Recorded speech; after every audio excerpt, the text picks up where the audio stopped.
कहीं न कहीं जयराम मातो थोड़ा-सा जितना देख रहे हैं कि जितना आगे बढ़ रहे हैं जितना आगे बढ़ रहे हैं, उतना ही जनता से थोड़ा दूर होते जा रहे हैं। तो आगे लग रहा है कि ये भी उसी तरह हो जाएँगे, ऐसा लग रहा है जनता को। देखिए, झारखंड स्टाफ सिलेक्शन कमीशन ने एक सबसे बड़ी गलती की है कि उसने रिस्पांस की जारी नहीं। बात सामने आ रही है कि कहीं पर सेटिंग वेटिंग हो रहा है, कुछ खरीद फरोख्त की बात सामने आ रही है, पारदर्शिता पर सवाल खड़ा हो रहा है, तो इस पर जांच होनी चाहिए। नमस्कार, जोहार। इस वक्त राजधानी रांची में मैं हूँ और राजधानी रांची में हमारे साथ एक ऐसे जेबीकेएसएस के चाणक्य से मुलाकात हुई है और बहुत से सवाल हैं, उनसे मैं जानने का प्रयास करूँगा।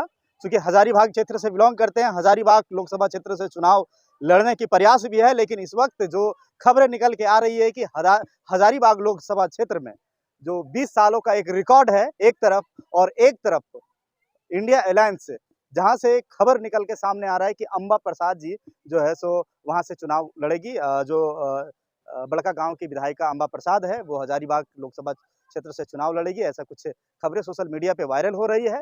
और इसी वक्त हमारे साथ मौजूद है संजय मेहता जी। संजय मेहता जी जो जेबीकेएसएस के चाणक्य जाने जाते हैं, अच्छे वक्ता भी हैं। क्या कुछ कहते हैं इस संबंध में जानने का हम प्रयास करेंगे। संजय जी, जोहार आपका। बहुत बहुत जोहार आईना प्लस को और आपको भी। हजारीबाग क्षेत्र, जो हजारीबाग लोकसभा क्षेत्र है, एक खबर देख रहे हो सोशल मीडिया पे काफ़ी ट्रेंड कर रहा है। आप भी हजारीबाग में पूरा मेहनत कर रहे हैं जेबीकेएसएस के बैनर तले। पहले भी आप चुनाव लड़ चुके हैं और अभी बड़का गाँव की जो विधायिका है अंबा प्रसाद जी, वो जो है सो चुनाव लड़ने के ऐसे कुछ सोशल मीडिया पे तस्वीरें निकल के आ रही है। क्या कुछ कहेंगे आप? देखिए, आपने लोकसभा शब्द का ज़िक्र किया है। मैं ये साफ तौर पर कहना चाहूँगा कि भविष्य में क्या होगा, कौन चुनाव लड़ेगा, नहीं लड़ेगा, कौन एनडीए से लड़ेगा, कौन इंडिया से लड़ेगा, कौन जेबीकेएसएस से लड़ेगा, ये सब भविष्य के घर में है। सवाल इस पर होना चाहिए कि जो वर्तमान में है, उसका हिसाब कहाँ है? और लगातार 2 बार से एक हार्वर्ड की डिग्री लिए हुए सांसद हैं वहाँ पर। और मैं ये उम्मीद रखता हूँ कि अगर कोई इतना बड़ा शख्सियत जिनके पिताजी राष्ट्रपति पद के चुनाव को एक तरीके से लड़ते हैं, उनके पिताजी वित्त मंत्री होते हैं, उनके पिताजी विदेश मंत्री होते हैं, वो खुद जो है सो सिविल एविएशन में वो केंद्रीय वित्त राज्य मंत्री भी उन्होंने संभाला, सिविल एविएशन के एमओएस को उन्होंने संभाला, नागरिक उड्डयन राज्य मंत्री रहे, संसद की लोक लेखा समिति में वो अध्यक्ष हैं इस वक्त। इतना बड़ा पद, इतना बड़ा ओहदा, वहाँ का जब कोई सांसद बनता होगा इतना बड़ा पोर्टफोलियो के साथ, तो उस इलाके का तो कायाकल्प हो जाना चाहिए।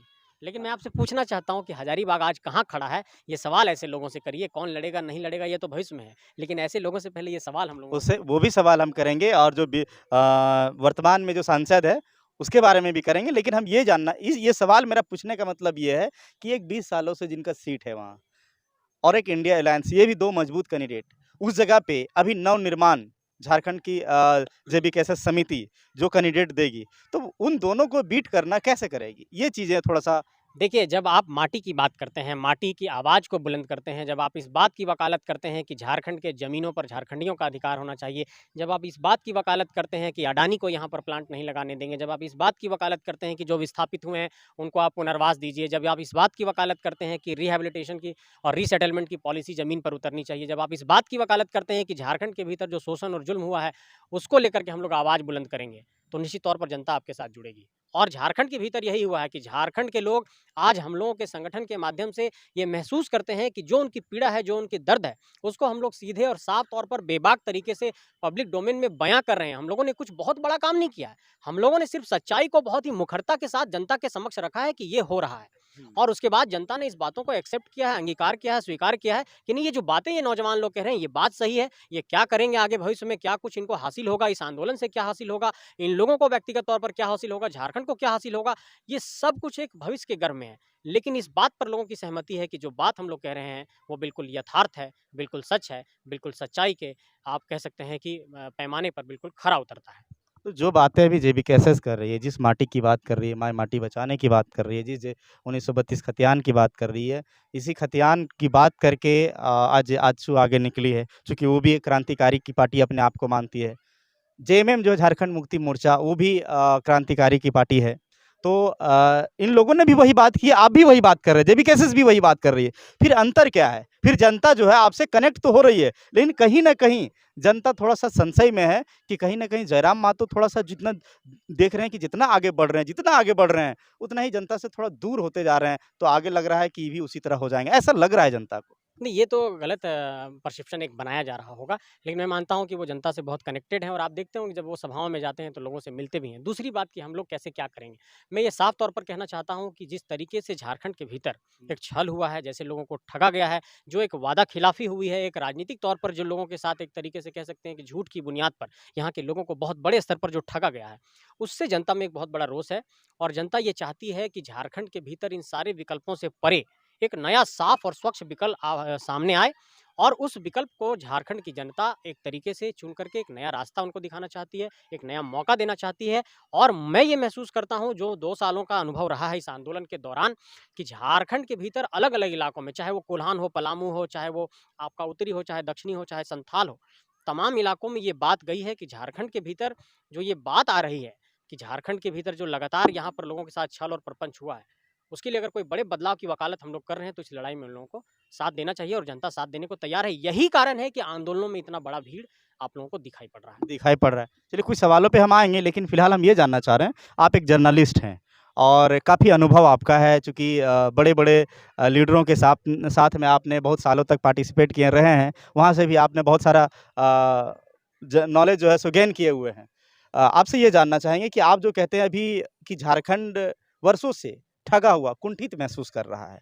ये शब्द आप लोग प्रयोग करते हैं। जी, जी। देखिए, ये बात इसलिए कह रहे हैं, हुँ, 15 नवंबर 2000 की तारीख को भारत के मानचित्र पर एक नए राज्य के अस्तित्व के तौर पर झारखंड बना। हुँ, झारखंड किस बुनियाद पर बना कि दक्षिण बिहार का ये इलाका विकास से कोसों दूर है और यहाँ के आदिवासी और मूलवासी इन तक विकास की किरणें नहीं पहुँच पा रही हैं। पठारी इलाका है, आदिवासियों का इलाका है, गरीबों का इलाका है, पटना राजधानी बहुत दूर है। झारखंड के संथाल के इलाके में विकास की किरणें, पलामू के इलाके में विकास की किरणें, आप देखिए कोल्हान के इलाके में विकास की किरणें नहीं पहुँच पा रही है। और झारखंड के आंदोलन की पृष्ठभूमि क्या है? आप देखिए तिलका मांझी से लेकर के सिद्धू कान्हू को लेकर के देखिए, बिरसा मुंडा को देखिए, तमाम अगर इसकी पृष्ठभूमि को देखेंगे, तो ये झारखंड में ज़मीनों को बचाने का एक आंदोलन था। जी। 15 नवंबर 2000 के बाद से आप देखिए और उससे पहले को भी देखिए, जैसे कि कोल कैपिटल ऑफ इंडिया हम लोग धनबाद को कहते हैं। पहले था कि कोयला धनबाद के इलाके से निकल रहा था। आज कोयला कहाँ चला गया निकलने के लिए? चतरा में, आम्रपाली, एशिया का सबसे बड़ा प्रोजेक्ट। आज कोयला कहाँ से निकल रहा है? एनटीपीसी से निकल रहा है बड़कागाँव में और अडानी कहाँ से निकालना चाहती है? बड़कागाँव के गोंदलपुरा से। तो धीरे-धीरे जो ये लैंड एक्विजिशन हुआ है, जो भूमि अधिग्रहण हुआ है और जो लोगों का विस्थापन हुआ है, उस विस्थापन के बाद जो सरकार ये कहती है, जो कंपनियां ये कहती है कि हमारे पास पुनर्वास का, रीसेटलमेंट का, रिहैबिलिटेशन का बेहतर पॉलिसी है, इनको विस्थापित करके भी हम बेहतर जिंदगी देंगे। वो जिंदगी कहाँ है? जिंदगी यही है कि झारखंड के हमारे माँ, हमारे चाची लोग चाल में धंस करके मर जा रही हैं। 3-4 लोग, 5 लोग एक साथ जमीन में दफन हो जा रहे हैं, उनकी डेड बॉडी नहीं मिल रही है। सर अलग मिल रहा है, धड़ अलग मिल रहा है, उनका पैर अलग मिल रहा है, हाथ अलग मिल रहा है। ये दुर्दशा है झारखंड के भीतर। तो क्या इस पीड़ा को अगर हम लोग सह रहे हैं, तो हम लोगों को आंदोलन करने का भी अधिकार नहीं? हम लोग ये सरकार से नहीं कह सकते हैं कि इस मांग को पूरी करिए? एक अदद मतलब रोटी की लड़ाई जो है झारखंड के भीतर, वो पूरी नहीं हो पा रही। नौकरी तो दूसरे पहलू में आता है, लेकिन जो जीने का सवाल है, रोटी का सवाल है, मकान का सवाल है, रोजगार का सवाल है, वही सवाल यहाँ पर अधूरा है।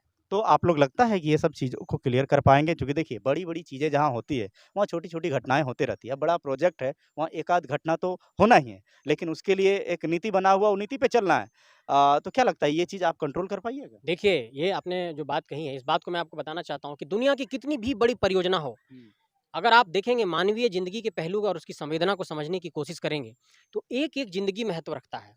ये कतई इस बुनियाद पर किसी बात को जस्टिफ़ाई नहीं किया जा सकता है कि अगर अरबों का कोई प्रोजेक्ट लगा है, तो 2 व्यक्ति की जान चली गई तो क्या हुआ?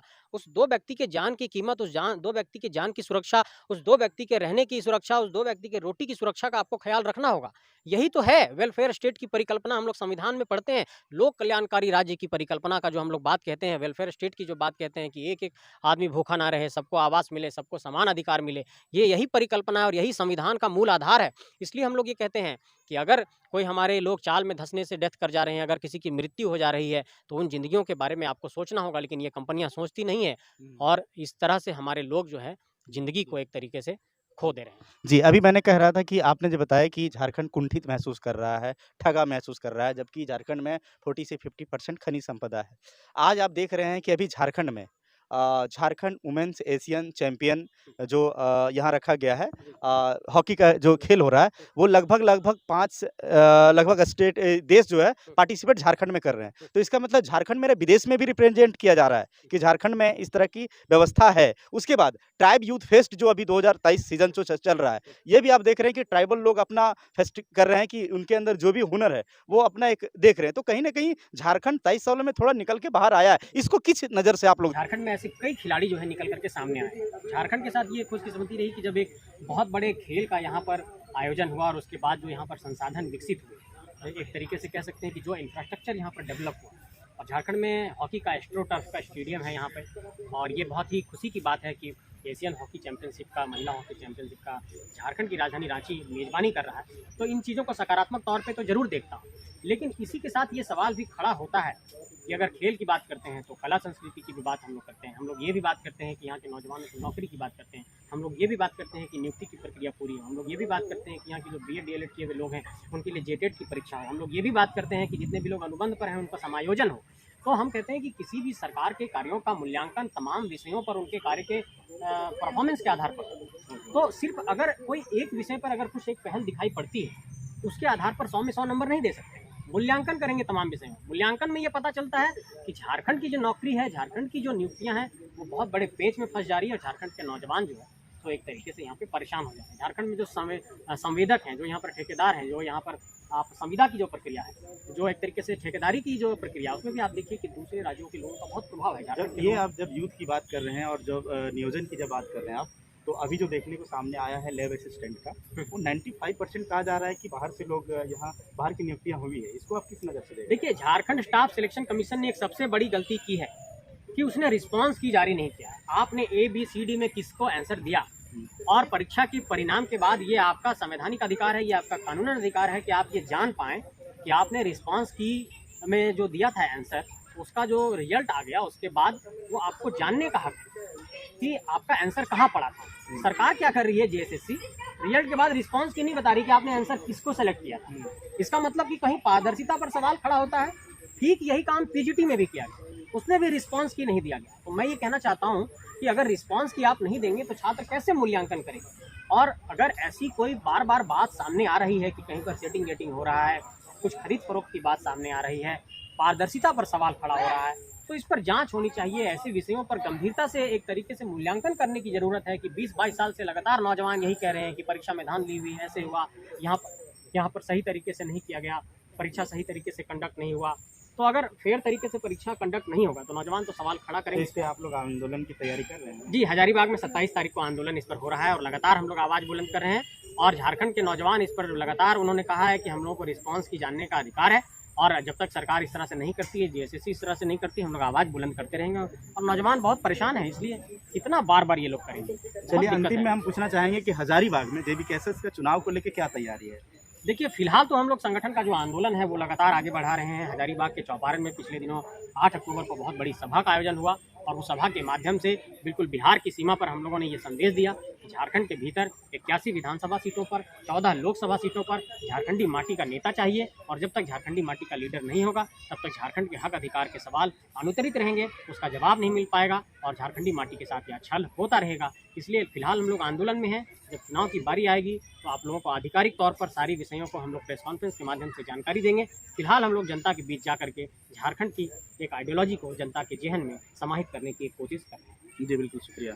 तो संजय मेहता जी ने सारे सवालों का बखूबी जवाब दिया। जैसे कि जो लैब असिस्टेंट का जो एग्ज़ाम है, जिसमें छात्र जो झारखंड के स्थानीय छात्र पूरा आक्रोश दिखे, वो 27 तारीख को जो है सो हजारीबाग में आंदोलन है, और उनका व्यापक जन आंदोलन कह सकते हैं कि जन आंदोलन करने की एक तैयारी है। जैसे कि संजय मेहता जी ने आज इनकी अगुवाई JB कैसेस के बैनर तले वो आंदोलन होना है।